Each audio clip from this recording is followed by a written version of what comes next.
योगी जी, मेरा सवाल यह था, जब वही कामगार सड़क पे धक्के खा रहा था तो प्रियंका गांधी की 1000 बसें आपने हां करने के बाद भी चलने क्यों नहीं दी? आपने तो खुद ही कहा था उनसे, ठीक है दे दीजिए उनकी चिट्ठी के जवाब में, फिर चलने क्यों नहीं दी? देखिए, इससे बड़ा फ्रॉड और फर्जी दूसरा नहीं हो सकता है। देश ने एक बार फिर से कांग्रेस के फर्जी काम को फिर से देखा है और मुझे अफसोस है कि आपदा के समय में भी इस प्रकार का फर्जीवाड़ा करने में कांग्रेस नेतृत्व को शर्म नहीं आई। यानी जहां पर एक एक कामगार की सुरक्षा, उनकी सकुशल और सम्मानजनक वापसी आवश्यक थी, वहां पर आपने देखा होगा 294 बसेज ऐसी थी जिनके पास न फिटनेस थी या फिर उनके पास इंश्योरेंस नहीं थे या दोनों चीजें नहीं थी। 67 ऐसे नंबर थे जो न बस थी न थ्री व्हीलर था। 68 ऐसे थे जिसका कहीं रजिस्ट्रेशन का पता ही नहीं था। 31 ऐसे थे जो बस के नाम पर टेम्पू के नंबर दे गए थे।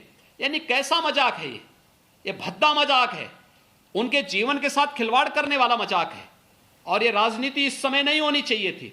लेकिन कांग्रेस ने दुस्साहस किया, मजदूरों के जीवन के साथ खिलवाड़ करने का प्रयास, दुस्साहस किया है और मुझे लगता है इसके लिए उनका यह क्षम्य अपराध मुझे लगता है स्वीकार नहीं होना चाहिए। लेकिन वो तो कह रहे हैं कि आपने कोटा से बच्चों को लाने के लिए जो बसें भेजी थी, हमने तो उनके फिटनेस सर्टिफिकेट नहीं लगवाए थे साथ में।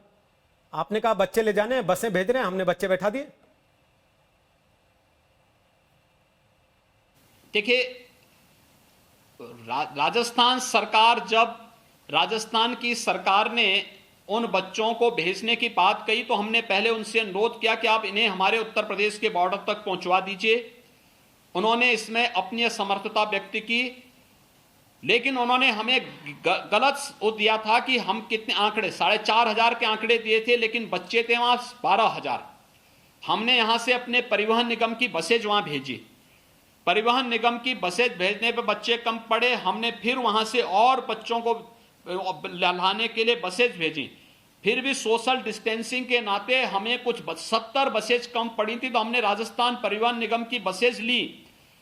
तो परिवहन निगम की बसें जो केवल हमें उत्तर प्रदेश सीमा तक छोड़ने में उन्होंने सहयोग किया, लेकिन पहले उन्होंने तेल का पैसा लिया और बाद में यानी 19 लाख रुपए उन्होंने तेल का लिया और बाद में उन्होंने 36 लाख रुपए बसेस का किराया भी मांगा।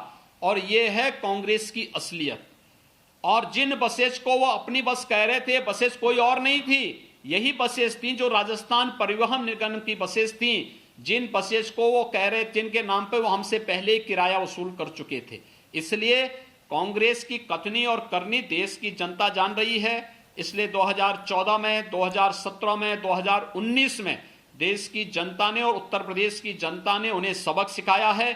आगे भी मुझे लगता है कि इस प्रकार का सबक देश की जनता उन्हें करेगी। पर योगी जी, आपने कोटा बसें भेजी क्यों? लड़ाई लड़ा है, प्रधानमंत्री जी ने कहा था लॉकडाउन का मतलब अनावश्यक दखलंदाजी करके जो जहां है वहां कार्यों में व्यवधान पैदा करने का कार्य कांग्रेस नेतृत्व कर रहा है। यह बहुत ही खराब स्थिति है।